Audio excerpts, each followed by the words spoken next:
Hello all. So welcome back to my YouTube channel. फिर से मैं आ गया हूँ एक बहुत ही इंटरेस्टिंग सा क्वेश्चन लेके। और क्वेश्चन देखने में तो बहुत ही बड़ा लग रहा है, बट ये एक्चुअल में इतना बड़ा है नहीं। इसका कोड और प्रोग्राम भी इतना बड़ा होने वाला नहीं है। तो फटाफट से क्वेश्चन को रीड करते हैं, समझते हैं और इसे कंप्लीट करते हैं। तो पहले मैं क्वेश्चन को रीड करता हूँ। क्वेश्चन ये बोलता है कि you are developing a program for a shipping company. ठीक है, हमें किसके लिए प्रोग्राम बनाना है? एक शिपिंग कंपनी के लिए। अच्छा, write a C program that calculate the shipping cost based on the weight of a package and the shipping rate per kilometre. So हमें एक ऐसा सी प्रोग्राम बनाना है। You can see here, write a C program. हाँ, तो हमें एक ऐसा सी प्रोग्राम बनाना है जिसके हेल्प से हम शिपिंग कॉस्ट को फाइंड आउट कर सके। वही है ना? हाँ। और हमें एज अ इनपुट क्या लेना है? इसका वेट ऑफ पैकेज लेना है and shipping rate per kilometre ये लेना है। The program should take the weight of package in kilogram and the shipping rate as input, जो कि मैंने अभी बोला। Calculate and print the shipping cost. So हमें शिपिंग कॉस्ट को कैलकुलेट करना है और एज अ आउटपुट प्रिंट करवाना है। एक नोट भी है इस क्वेश्चन में। नोट क्या है? For consistency in output use double data type for variable to store decimal value. ठीक है, यानी कि हमें जो वैल्यूज है वो डबल में लेनी है। ठीक है, हम ले लेंगे। अब इनपुट फॉर्मेट है और आउटपुट फॉर्मेट है।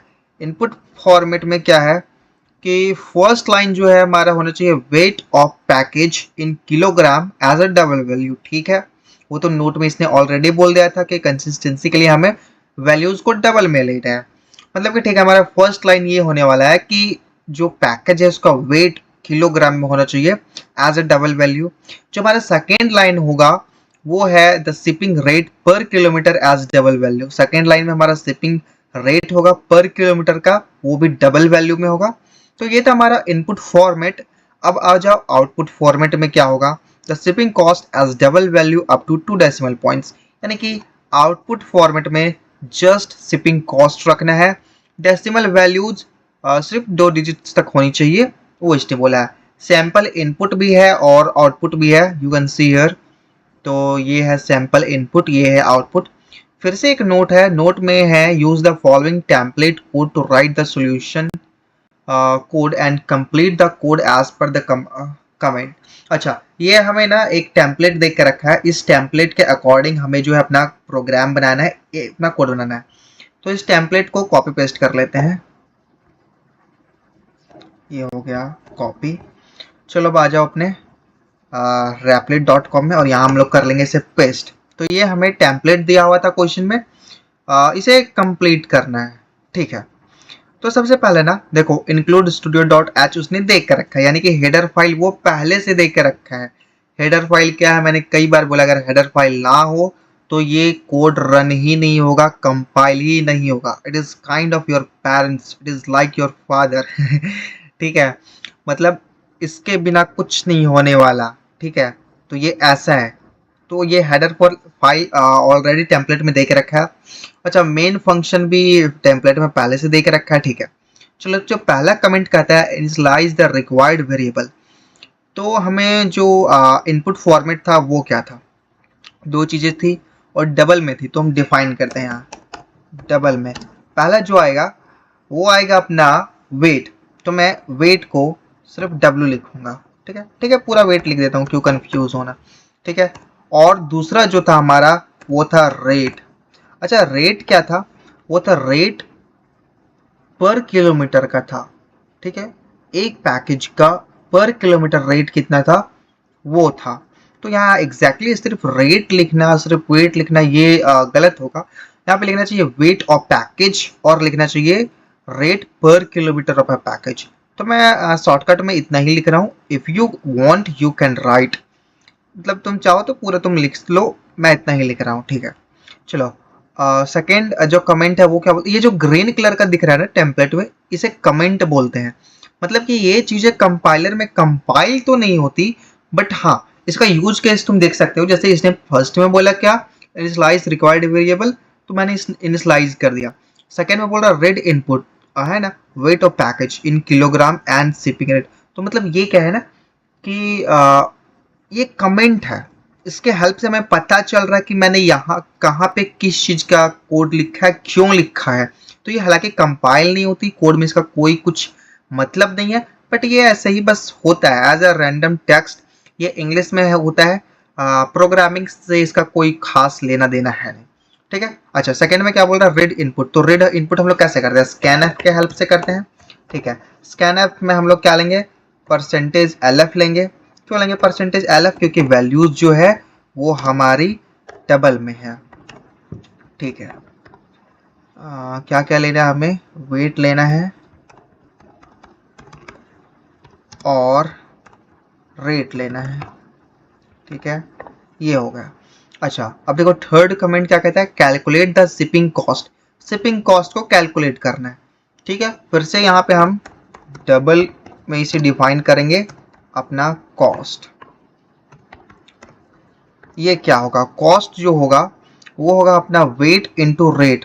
ठीक है, ये तो सिंपल सा बहुत ही बेसिक सा मैथमेटिक्स है, तो आई थिंक मुझे इसे बहुत ज़्यादा एक्सप्लेन करने का ज़रूरत नहीं है, समझ में आ ही गया होगा। और एट द लास्ट ये बोल रहा है print the shipping cost as double value up to 2 decimal point. मतलब कि लास्ट में अब हमें इस कॉस्ट को प्रिंट करना है 2 डेसिमल वैल्यूज तक। ठीक है, और लास्ट में अपना रिटर्न 0 है क्योंकि कोड कंप्लीट हो जाएगा। ठीक है, इसे प्रिंट करवाते हैं फिर। Print F the shipping cost is, क्या आ जाएगा अपना परसेंटेज 0.2, क्योंकि सिर्फ हमें 2 डिजिट तक डेसिमल चाहिए, और अपना कॉस्ट, और ये हो गया कंप्लीट। अच्छा, अब ना देखो तुम इसे मैं रन करके करा के दिखाता हूँ। आ जाओ आउटपुट में, तो कुछ नहीं आया। हालांकि ऐसे नहीं कि यहाँ पे कुछ नहीं आ रहा मतलब कुछ नहीं है, हालांकि ये आज चीज़ें बिल्कुल रही है, बट क्योंकि मैंने स्कैनर से पहले ये प्रिंट नहीं करवाया कि enter the value of weight and enter the value of rate, इसलिए वो चीज़ें हमें दिख नहीं रही है। तो खैर कोड हमारा कंप्लीट हो चुका है, ये वर्क भी करेगा, बट वो चीज़ें लिख के आती तो बहुत सुंदर लगता है, तो वो हम करेंगे। बट ये भी हो चुका है, ये वर्क करेगी। ये करने के लिए मैं तुम्हें दिखाता हूँ कि इनपुट फॉर्मेट हमारा क्या था, 27 था, 0.5 एंटर, और एक और था रेट था 4.5, वो वेट था, ये था रेट, एंटर। तो देखो द शिपिंग कॉस्ट इज 123.75, यही हमारा आउटपुट था क्वेश्चन में, तुम देख सकते हो। क्वेश्चन में नीचे जाना पड़ेगा, दिखाता हूँ मैं। ये देखो इनपुट था 27.5 kg, ये वेट था अपना, ये था रेट, और आउटपुट ये था जो कि वही आ रहा है। तो ये कोड, ये प्रोग्राम वर्क तो कर रहा है ना, बट मज़ा नहीं आ रहा है, क्योंकि ये हमें ना पहले से लिखा हुआ आएगा कि enter the value of weight, enter the value of rate, ऐसे मज़ा आता है, क्योंकि हम लोगों ने ऐसे बहुत सारे प्रोग्राम ऑलरेडी बना लिए हैं हम लोगों ने। तो चलो ऐसे ही करते हैं, और अच्छे से अपने कोड को सजाते हैं। तो उसके लिए क्या करेंगे ना, हम पहले लिखेंगे printf और लिखेंगे enter the value of weight. ठीक है,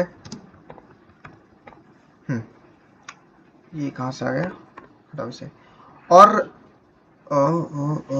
यहाँ मैंने इसे क्लोज नहीं किया। अब यहाँ पे ना सिर्फ वेट को हम लोग लेंगे, रेट को इसके बाद लेंगे। परसेंटेज एलएफ हो गया, ठीक है, और वेट को रहने देते हैं, रेट को हटाते हैं। अब हम लोग सेकेंड लाइन फिर से एक प्रिंट करेंगे, इसमें लिखेंगे हम लोग कि enter the value of rate. यहाँ वेट को हटाते हैं, रेट से रिप्लेस करते हैं, और अब हम लोग फिर से रेट को एज अ इनपुट ले लेंगे। तो यहाँ पे वेट को रेट से रिप्लेस करते हैं। ठीक है, अब देखो, अब इसे रन करता हूँ, और अब देखो कितना अच्छा आउटपुट आएगा। देखो enter the value of weight, अब आया ना मजा, अब लग रहा है कि हाँ भाई हम लोगों ने प्रोग्राम बनाया है। ठीक है, चलो वेट क्या था अपना 27.5 था, तो ये डालते हैं एंटर। रेट अपना कितना था 4.5 था, एंटर। शिपिंग कॉस्ट आ गया। तो अब ये सुंदर सा कोड बन गया, अच्छा सा कोड बन गया। उस टाइम तो सब चीज सेम था, बट ये लिखा हुआ नहीं आ रहा था ना, तो मजा नहीं आ रहा था। मतलब पता नहीं चल रहा था कि कहाँ पे कौन सी चीजें डाल रहे हैं। अभी तो पता चल रहा है कि हाँ चलो यहाँ पे वेट डालना है, यहाँ गलती से रेट का वैल्यू तो नहीं डाल रहे हम लोग। यहाँ पता चल रहा है सेकेंड लाइन में कि हाँ रेट है भैया, रेट डालना है, वेट नहीं डालना। तो समझ में आ रहा है कि हाँ रेट ही डालना है। तो ऐसा अब ये सुंदर सा प्रोग्राम बन गया। तो ये था आज का क्वेश्चन और ये था सॉल्यूशन। आई होप समझ में आया होगा, मजा आया होगा। फिर से मिलेंगे एक नेक्स्ट अगले वीडियो में एक अगले बहुत ही इंटरेस्टिंग क्वेश्चन के साथ। तब तक के लिए टाटा बाय बाय।